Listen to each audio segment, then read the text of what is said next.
సిద్దిపేట జిల్లాలో కురిసిన అకాల వర్షం ఫలితంగా జిల్లా రైతుల్ని అతలాకుతలం చేసింది. ముఖ్యంగా సిద్దిపేట నియోజకవర్గ పరిధిలోని సిద్దిపేట, నంగునూరు, చిన్నకోడూరు ప్రాంతాల్లో పెద్ద ఎత్తున వర్షాలు కురిశాయి. అట్లాగే దుబ్బాక నియోజకవర్గంలో దుబ్బాక, తొగుట, మిడిదొడ్డి, రాయపోలు, దౌలతాబాద్ ప్రాంతంలో కూడా పెద్ద ఎత్తున వడగళ్ల వర్షం కురిసింది. ఇక గజ్వేల్ నియోజకవర్గ పరిధిలోని కొండపాక మండలంలో, కుకునూరుపల్లి మండలంలో పెద్ద ఎత్తున వడగళ్ల వాన పడి పెద్ద ఎత్తున పంటలు నష్టవాటిల్లినటువంటి పరిస్థితి నెలకొంది. ఇక అకాల వర్షాలతోటి మార్కెట్ యార్డుల్లో ఉండేటువంటి ధాన్యమంతా తడిసిపోయి రైతులు తీవ్రమైనటువంటి నష్టాన్ని చవిచూశారు. ఈ నేపథ్యంలో నష్టపరిహారం చెల్లించాలని చెప్పి నష్టపోయిన రైతులంతా కూడా కన్నీరు మున్నీరుగా వెలిపిస్తూ ప్రభుత్వాన్ని వేడుకున్నారు.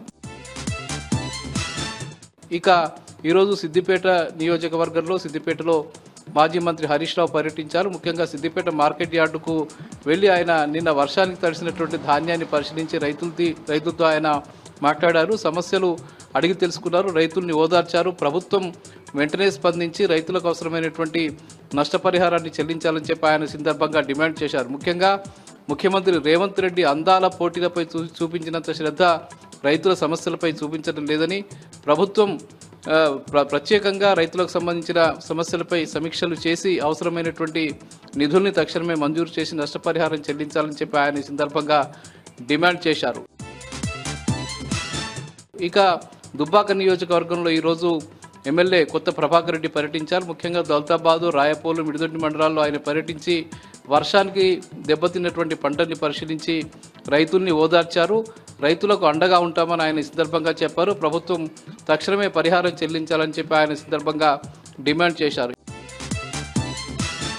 ఇక అటు గజ్వేలు చేగుంట రహదారిపై గుర్రాల సోఫా వద్ద రైతులు పెద్ద ఎత్తున రాస్తారోకో నిర్వహించారు. నిన్న అకాల వర్షాలకు నష్టపోయినటువంటి పంటలకు ప్రభుత్వం వెంటనే నష్టపరిహారం చెల్లించాలని చెప్పి వాళ్ళు డిమాండ్ చేశారు. ప్రభుత్వం పరిహారం విషయంలో కనీసం ఇప్పటి వరకు స్పందించలేదని, అధికారులు ఎవరు కూడా తమను పట్టించుకోవడం లేదని చెప్పి ఈ సందర్భంగా రైతులు ఆరోపించడం జరిగింది. ముఖ్యంగా ప్రభుత్వానికి వ్యతిరేకంగా పెద్ద ఎత్తున నినాదాలు కూడా చేశారు. ఇక అటు హుస్నాబాద్లో కలెక్టర్ మనోజ్ చౌదరి ఈరోజు పర్యటించారు. ముఖ్యంగా హుస్నాబాద్ నియోజకవర్గంలో పంటలు దెబ్బతిన్న ప్రాంతాన్ని ఆయన ఈ సందర్భంగా పరిశీలించారు. ముఖ్యంగా మామిడి తోటల్ని, ఇతర పంటల్ని ఆయన పరిశీలించి పరిహారానికి సంబంధించిన నివేదికల్ని ప్రభుత్వానికి పంపిస్తామని చెప్పి ఈ సందర్భంగా ఆయన చెప్పారు. ఇక సంగారెడ్డి జిల్లా వార్తలు వచ్చేసి సంగారెడ్డి జిల్లా గుమ్మడిదలలో డంప్ యార్డుకు వ్యతిరేకంగా పెద్ద ఎత్తున ఆందోళన కొనసాగుతూ ఉన్నది. నల్లవెల్లి ప్యారానగర్లో డంప్ యార్డు ఏర్పాటు చేయవద్దని చెప్పి పెద్ద ఎత్తున ఆందోళన కొనసాగిస్తున్నటువంటి గ్రామస్తులు దీక్షలు కొనసాగిస్తున్నారు. ప్రభుత్వం తమ నిర్ణయాన్ని తక్షణమే ఉపసంహరించుకోవాలని, తమ ప్రాంతంలో డంప్ యార్డు ఏర్పాటు చేయవద్దని చెప్పి వాళ్ళు ఈ సందర్భంగా చెప్పారు. ఒకవేళ నిర్ణయాన్ని వెనక్కి తీసుకోకపోతే ఆందోళన కొనసాగిస్తామని, ప్రభుత్వానికి వ్యతిరేకంగా పెద్ద ఎత్తున ధర్నాలు, రాస్తారోకోలు చేపడతామని చెప్పి ఈ సందర్భంగా ఆయా గ్రామాలకు సంబంధించిన ప్రజలు హెచ్చరించారు. ఇక పటంచెరువులో ఈరోజు కేంద్ర మంత్రి నితిన్ గడ్కరీ పర్యటించారు. అక్కడ BHEL వద్ద సుమారు 172 కోట్ల రూపాయలతో నిర్మించినటువంటి ఫ్లైఓవర్ను ఆయన ప్రారంభించారు.